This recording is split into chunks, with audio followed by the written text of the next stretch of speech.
Good afternoon, everybody. This is Chris in Hull. Welcome to my channel, the Yorkshire Scouser. Come on in.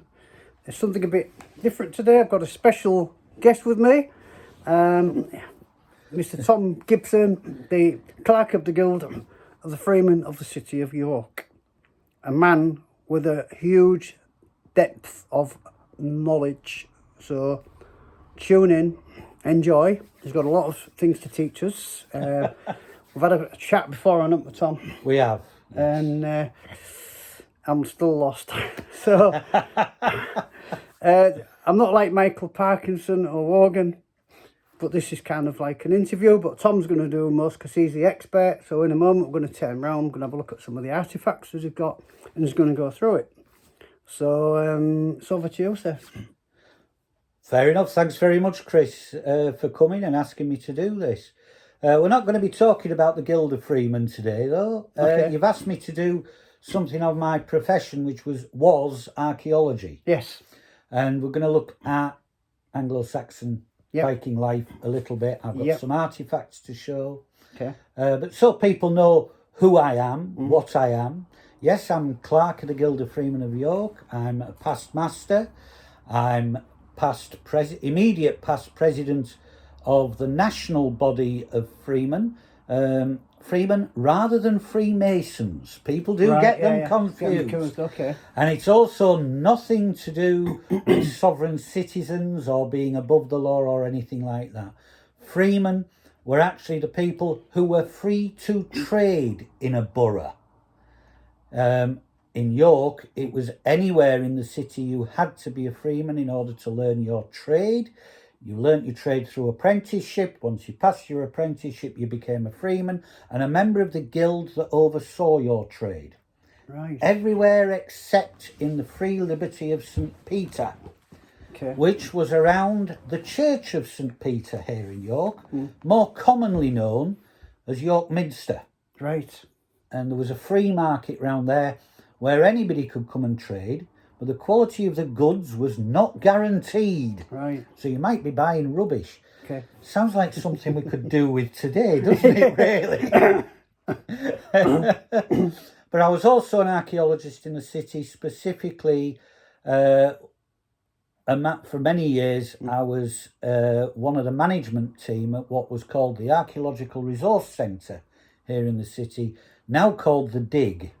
Okay. And many a school child will have been there, even as the Ark. I met somebody the other day who was quite embarrassing. They recognised me from when I'd taken them round the Ark, and they'd just brought their grandchildren to go round the Dig. But I worked for York Archaeological Trust. Yeah. So yeah, we're going to look at some of the artefacts I've collected over the years. Do you still have any involvement with the Archaeological Trust? Not directly. I still have friends who work with them, friends involved in them. I organise a couple of events in the city where the retired city archaeologist leads one of them. Hopefully you're going to come and film that as well in April. Yes. The Sheriff's Army. Is it not? April the 12th? Yes. Yeah, and April I think the 12th is planned. They might be cladding me up some armour, I believe. Well, I had a reputation before. I've been quite ill in recent years. Yeah, still am. But still am. I still have some medical issues. But I used to walk round the city walls for the Sheriff's Army, which is what we do, in medieval costume. My costume at the time was a full 3-stone hawk of chain. Yeah. Complete with a replica Coppergate helmet, which was another half stone. And I'd walk around, and a shield, and a sword. You haven't asked me to get those out, or the helmet today. You will know why I'm here. So we'll do that another time, the weaponry and the things like that. Yeah. And we'll see, Chris, if you want to borrow the chainmail, an extra 3 stone to walk round the 3.5 miles of, I think it is off the top of my head, of the city walls. I'm always up for a challenge, and as you know, a lot of steps up and down on that. Yeah, well, I'm always up for a challenge, and as you know, my ancestry is linked to here, isn't it? And that's why you've invited me to do that. And of course, we've got With a freedom. quarter stone weight of cloak to go on top of it. Yeah. You know, so it's quite a lot. But when you take it off, I always used to say that it was the best diet in the world. Because when you take it off, you lose all that weight again quite quickly, and you feel quite springy when you've done it. I think I have to a lot to eat. Well, make sure I fill up the You need a lot of energy. I can't make it round the bar walls in their entirety anymore. No, but I join for part of it, and I usually join at Red Tower. Red Tower, yeah. And then do the last bit. Yeah. Back to the mansion house. We start at the mansion house. So just for the viewers here, can you roughly tell them, in case they come and visit it, where the Red Tower is? Red Tower is at one end of the bar walls. It's the only brick-built part of the bar walls. Yeah. And that was done by the brickwork workers instead of the stonemasons. There was a bit of an argy-bargy and in fact a murder as a result of that part of the contract being done. But it was right at the edge of what was called the King's Fish Pool, which stretched from Clifford's Tower along the course of the Foss, right the way to Foss Islands, where the bar walls start again. A lot of people think, and in a recent video on YouTube, a narrowboat people did the Foss, and they said, oh, it's where the bar walls have been demolished. No, it isn't. Okay. They were never built because it was a big pond, a big lake, so there was no need to build a wall there. It was difficult for people to cross. Right. So, didn't need walls there. You did in the rest of the time. Interesting. But of course, you'll learn more of the history of the bar walls on the Sheriff's Army. Yeah. It's led by, hopefully he's coming. Yeah. He said he's planning it to come. Yeah. A chap called John Oxley. Yes, and I've heard of him. It's a very famous name. Yeah, he was the city's archaeologist. He retired recently. Yeah. And he received an honour. I think it was the MBE. Wow. And he'll throttle me if I've got that wrong. I've known him a long time. He knows me well enough to do that. I'm sure he'll be watching this at some point. He very likely will. Yes. And I'm sure you'll be sharing this with him, isn't it? We'll see how we go. Well, by that time as well, I'll have a bit more equipment as well on a tripod, so I'll be a bit more geared up as well, because obviously I'm new to this broadcasting.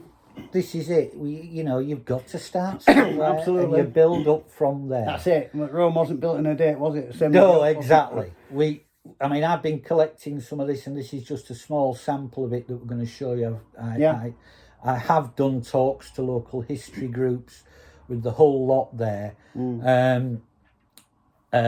Swords, weapons. I will just give a mention to my friend in Liverpool called Catherine Doyle. Hello, Catherine. She told me she's of Viking descent, so I just thought I'd let you know about Not that. Unusual, because what surprises a lot of people when I do the talks, I always finish with the events of 1066, which is the end of the Anglo-Saxon and Viking period. Because, of course, most people don't think they were separate periods. I understand you've got the only existing helmet from that period, is that correct? Well, I haven't got the original, I've got a replica. Okay. Of the Yarm helmet. Right. Which is the only confirmed Viking helmet from Britain. Okay. Found in Yarm in the 1950s or 60s. Right.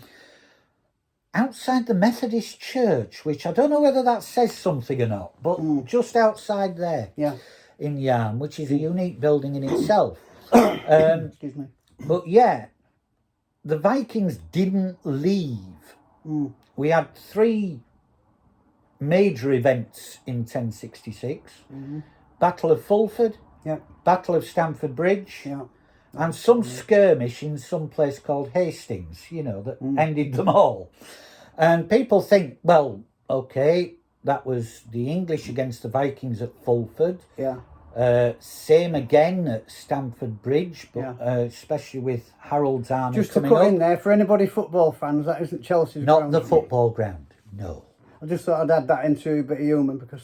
Although quite famously, some decades ago, one of the footballers' wives did get a taxi from Heathrow Airport, asked for Stamford Bridge, and they ended up in the little town near York instead of the football ground. Then we have Hastings, which was the Normans against The English. Yes. Except the English were Vikings and Saxons together. Yes, a lot of our language Yeah, from that, the Normans were French Vikings. Yes. So it was battle between tribes of Vikings. Of course. Vikings were the warrior class of the Scandinavians, basically, of the time. Yeah. We should really say Anglo-Scandinavians for Vikings, but it's a bit of a mouthful. Yeah. And most people think of them as Vikings, so we stick with that. Yeah. It's simpler. Yeah. Yeah. Excellent. So, you're happy to show us? We'll have a look at some of the things. I will include some weapons. We've got some on the walls here. Yeah. But not the full lot, and we'll do that another time, maybe, Excellent. if you like. That sounds like a plan, yeah. So, guys, if you want to just let's turn the camera around, you guys might want to take notes, get yourself ready. So, this lovely gentleman is now an absolute expert. He showed me some of the bits and bobs earlier, so I'm just going to go around with this now. Yeah. Thank you, Tom. Are you okay there? I'm okay. I'll get up and move my way across. Pretty much. It's lovely outside, isn't it? A nice day today. It's a beautiful day, so I'm not going to stand in front of the window. We'll put the light behind like that and that'll give better light. That's better, isn't it? Yeah, and you can see some of the weapons and things. We've got a spear, a long axe, a war hammer. We have is it alright if I just a kite? Scan round here to show them? A little. Well, there's not much of the Vikings there. We've got Frank there. And we haven't given the top one a name yet, but he does remind me of the Blues Brothers. Should we call him Freddy Krueger maybe? Either way. But then we've got the kite shield behind me here. Kite shield. There, and a two-handed axe there, and a belt axe there. So just going to have a look. There we are. Yeah. Two-handed axe. While you're looking at those, so people know, the Saxon period started around 450 AD. Wow. And the Viking period was about 795 So what's AD. What's the coat of arms at the top, please? Hang on a sec. Both finishing in 1066. Right. The coat of arms is actually the badge of the Guild of Freemen of the city. Right. Okay. Excellent. So shall I go that side? Some spears at the top as well. Yeah. Shall I go this side and then I'm out to the sun? Thank you very much. There's the other shield there.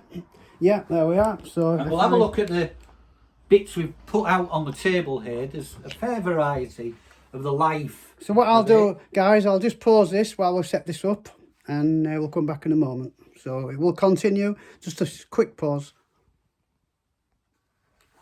So we're back now. So back to you then, please. Okay. Life expectancy in the period was a lot shorter than today. Figures bounce around, but for ladies it was a lot shorter than men. This is mainly because of childbirth and the dangers of it. But when we come to looking at Saxons and Vikings and how they interacted, here in York, the Vikings arrived to find a thriving city. We don't know a massive amount about it because it's mixed up with the Vikings periods, things that we find. There are some buildings in York.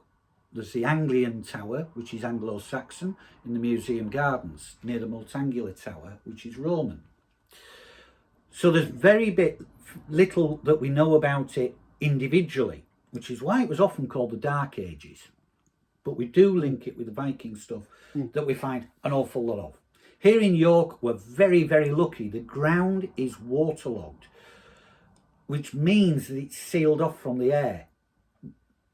So stuff doesn't rot. So we find things like pollen from plants. Wow. We find silk hats that the ladies wore. Wow. Leather. All these organic things that usually disappear on archaeological digs. Yeah. We're lucky we've got them. So we can find out an awful lot more about what was going on. I never knew that. Yeah. Very lucky. Unique in many ways. There are a few places like that, but not many. Because I'm fascinated by something you told me earlier. I don't know if you want to start with that, or it was, I forget what they call it. It was something with the moss. That's it, the moss. The moss. Shall we start with the moss? Well, I was going to start with this first, because we're going to talk about the smells. Yeah. The moss is related. Okay. But in here, I don't know whether you can see very clearly. Let's have a look. Yeah, there you go. Yeah. Lots of mouse and rodent bone. All right. Even, I can even see mouse teeth in there and things Oh, yeah, like I can that. see it there, yeah. Yeah. Yeah. Because the place was infested with that kind of thing and it smelled because of all the filth and rubbish down. But that meant things were preserved because it got covered quickly. Yeah. Okay? Yeah. The moss, a case in point. Very famously, children love this stuff. So we've got the moss there. It's to do with hygiene. Did a children's party as a Viking once, had the bowl of this right in front of the kids, and one of them started playing with it, and I said, why are you fiddling with my toilet paper? Because that's what this was. Just be careful that you haven't got thorns I understand that's the oldest element on Earth, moss, from what I understand. Yeah, I would that think was it's without that we among wouldn't, them. Without that we wouldn't Yeah. exist, apparently. The other yucky things that kids love, of course, anything to do with bodily functions, that there, very small item, that is a toothpick, replica of one found in Swinegate here in York. And then we have two of these, one larger than the other. They look like hair grips. Well, they're not. No.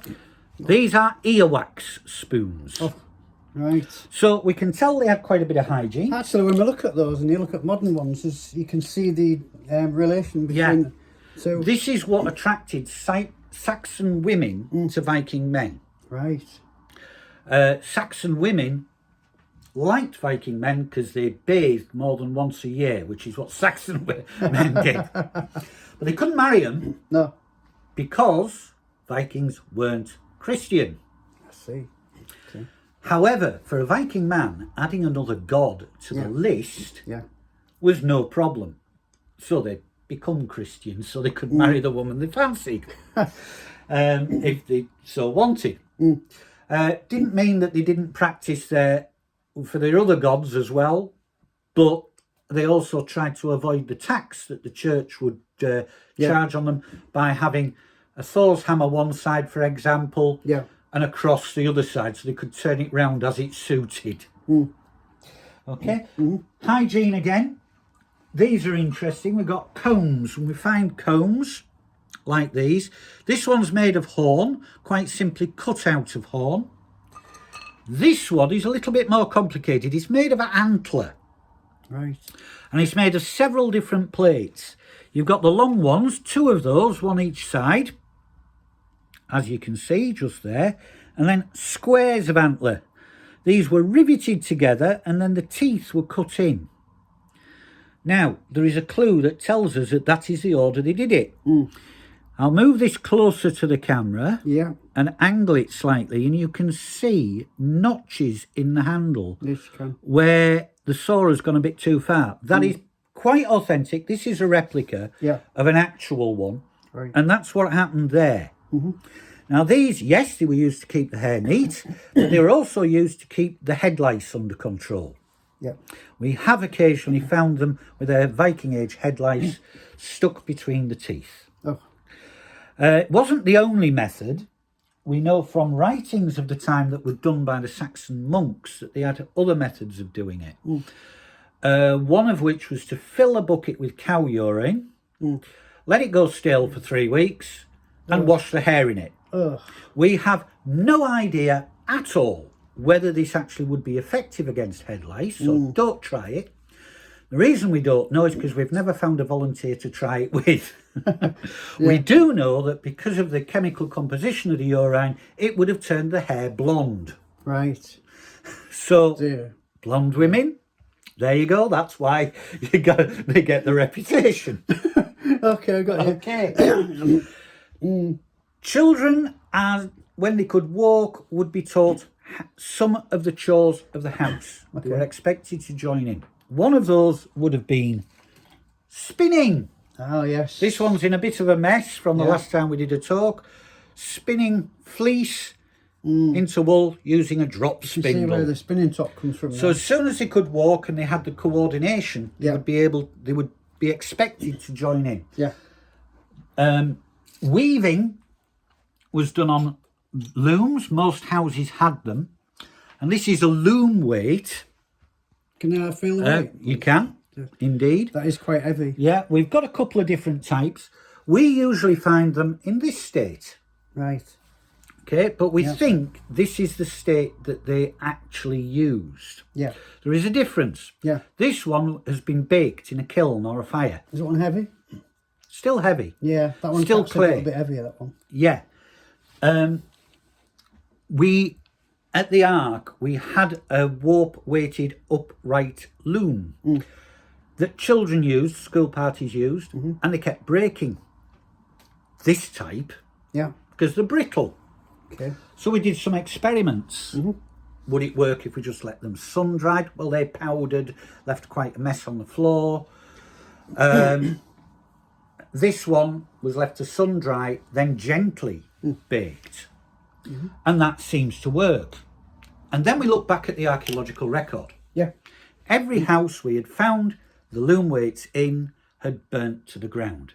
It was probably the fire of the house burning down that led to them being baked. We don't know for sure. Right.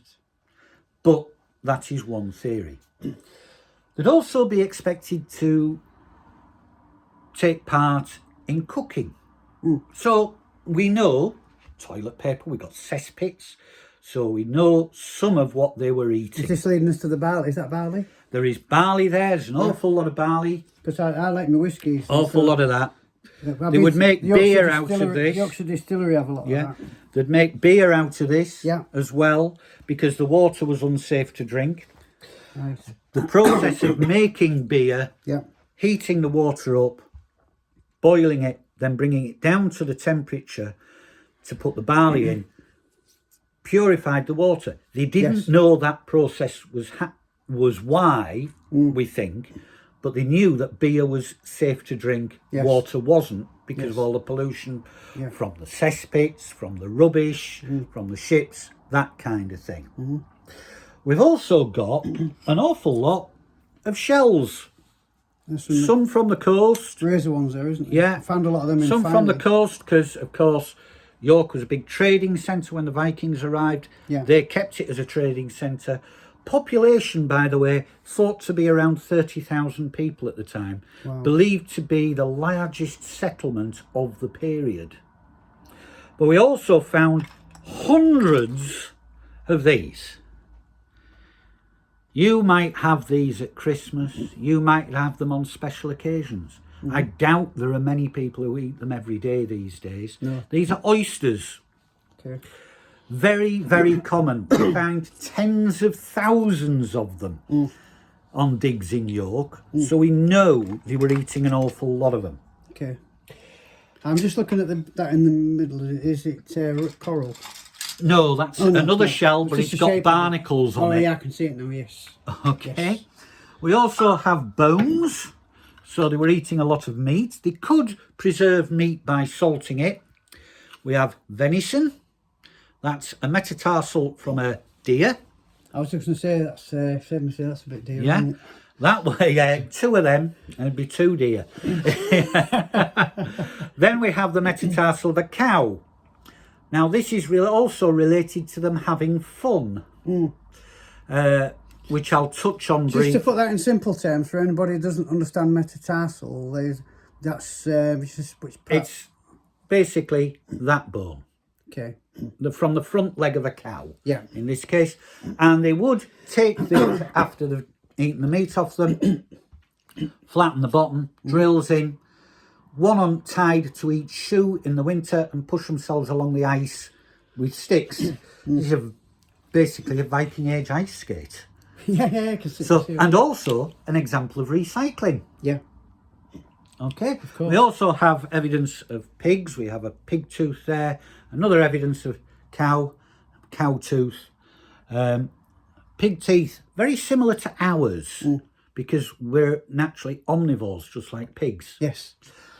Cow teeth aren't very like ours because they're herbivores. Yes. This one, by the way, found very accidentally. Visiting Whitby, got out the car in the park and ride, put my feet down, looked down, and there's this in amongst the gravel of the car park, so picked it up to use for this. So they couldn't have vegetarians in that period because although they had vegetables, and we've got evidence that they ate them, not carrots, not potatoes, they weren't around. But we have things like cabbage, things like that. We know they were, but they couldn't store them for long. So when they weren't in season, they couldn't eat them. That's a strange concept to most people these days because we're able to get things from the supermarket any time of the year. But it's not that long ago that you had to make sure you knew how to store things like carrots and potatoes to last over winter.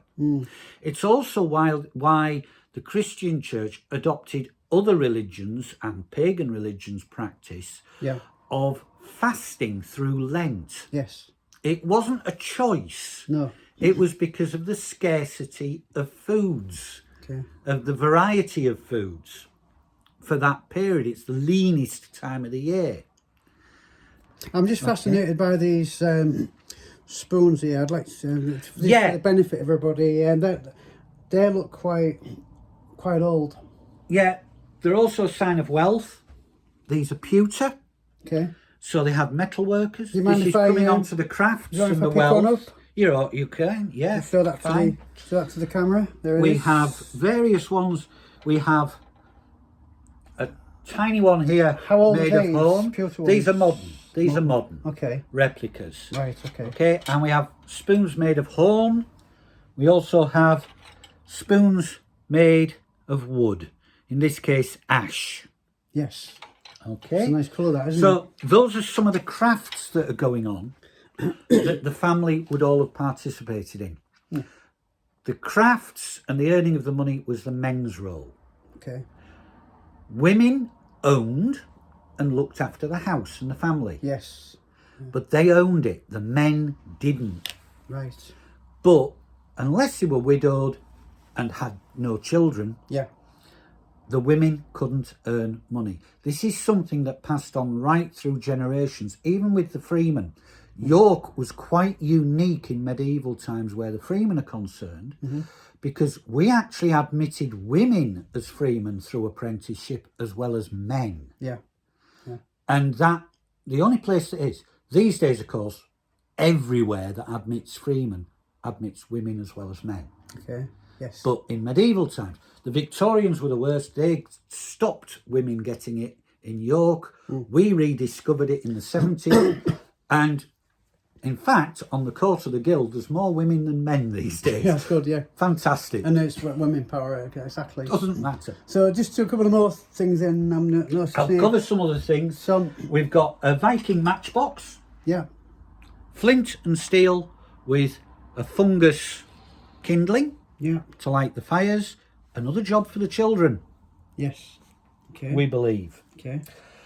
And they also had sweeteners, hence the beehive at the back here. Now, beekeepers these days faint or are not very happy when they see these. These are bee skep, which used to be the traditional way of keeping bees. Not anymore. They may collect a swarm of bees in them and then put them in a proper hive. But that's about the length with a skep these days. But they kept them in skeps. These could also be used as a weapon. Seal the front, it's on a board, you pick it up, take it with you to the war, give it a shake and chuck it at your enemy. They're going to clear out quick, aren't they, wherever it lands. And we do know that that happened again from the monks' writings.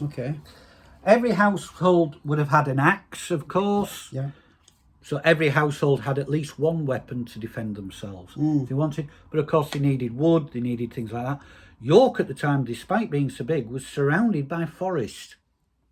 So they could hunt there, collect wood from there. I love the forest here, actually, on the outskirts. And gather moss as well. Especially Strensall. If you think of the forests, like the one at Strensall, imagine those surrounding the city. I could imagine the buildings were built from it, everything. I've had the pleasure, though, of being in there because I was based there in the barracks a long time ago. Fantastic place. So the trading, whatever goods they're done, if they're a leather worker, making shoes like these, Yeah. We always kidded the children on. Yeah. It's not how the Vikings did it, but it's how we as archaeologists did it. We know these are Viking because they've got a V in the back. Okay, it's not how they did it. They did that because these shoes were made inside out, and cutting that in the heel meant it was easier to turn them the right way round. Yes. Okay. Practical reason for everything. Yes. So they gathered wealth. The richer you were, the brighter the colours you wore, the more jewels you wore, like beads.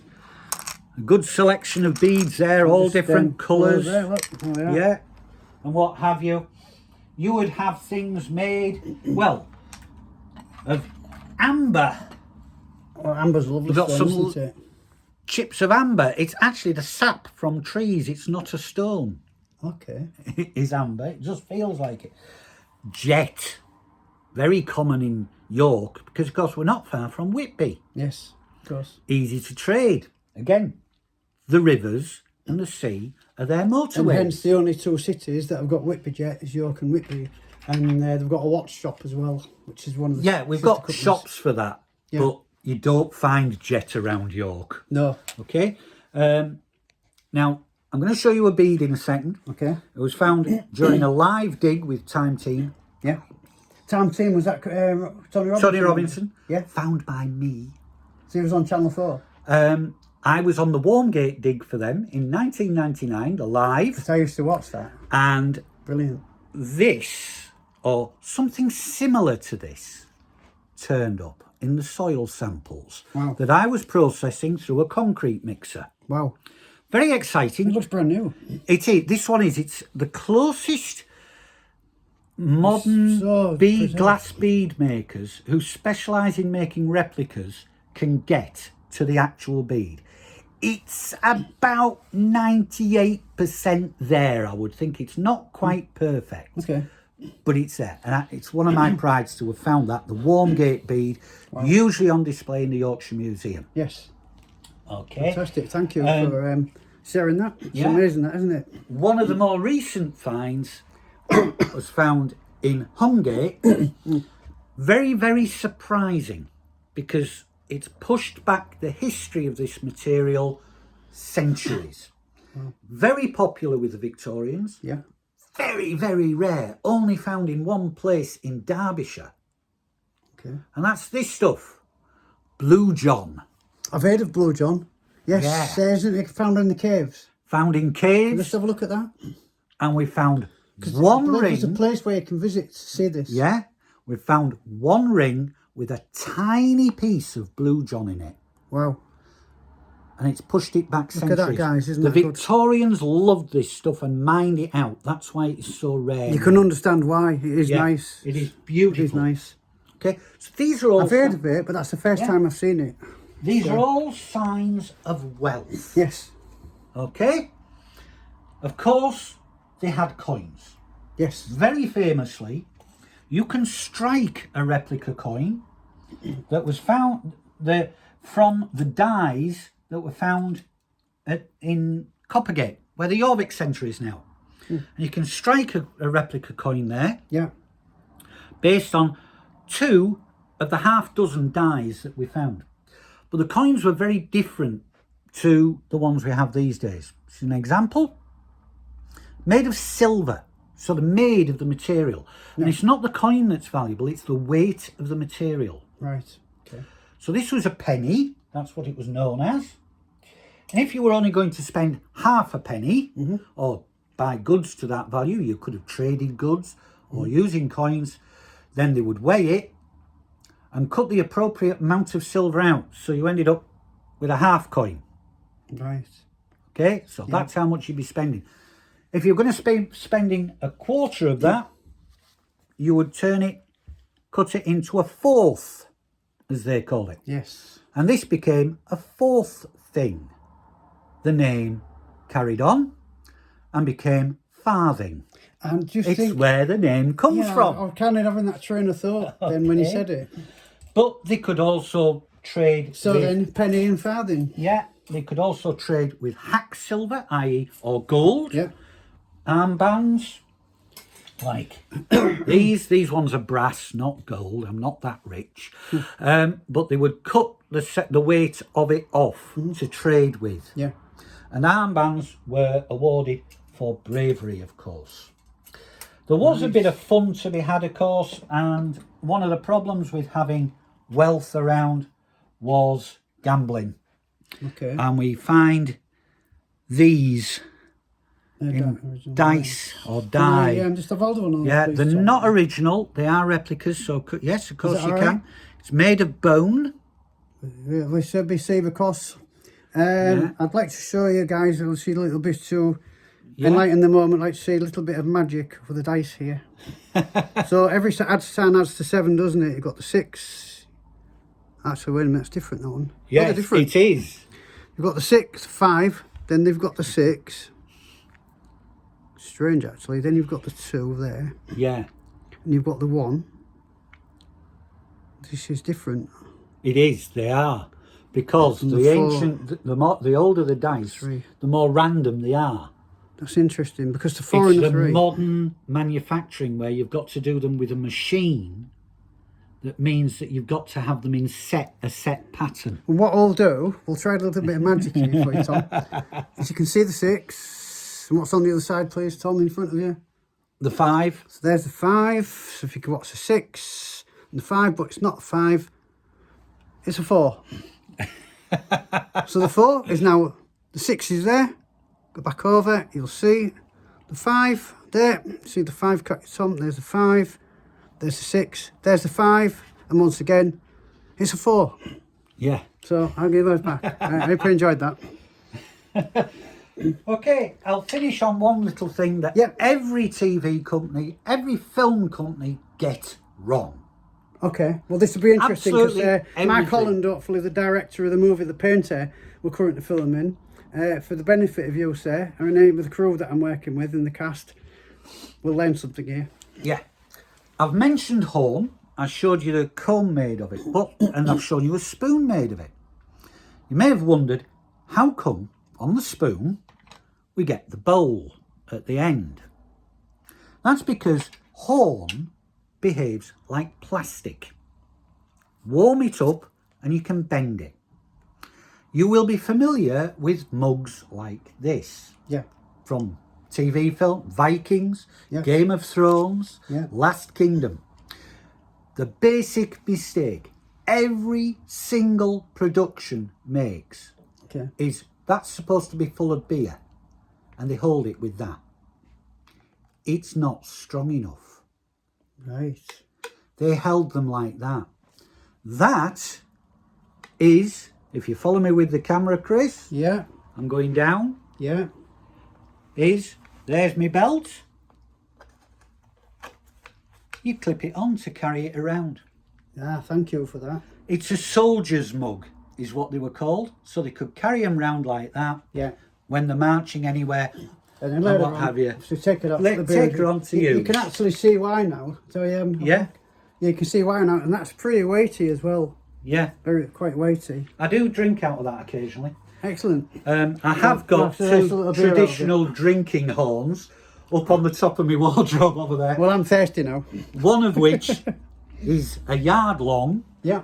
Holds 3.5 pints. You see that on there, look? The big one at the back. Wow. Holds 3.5 pints. Those of you in the know will know that that is the requirement for a traditional yard of ale. Ah, there you are.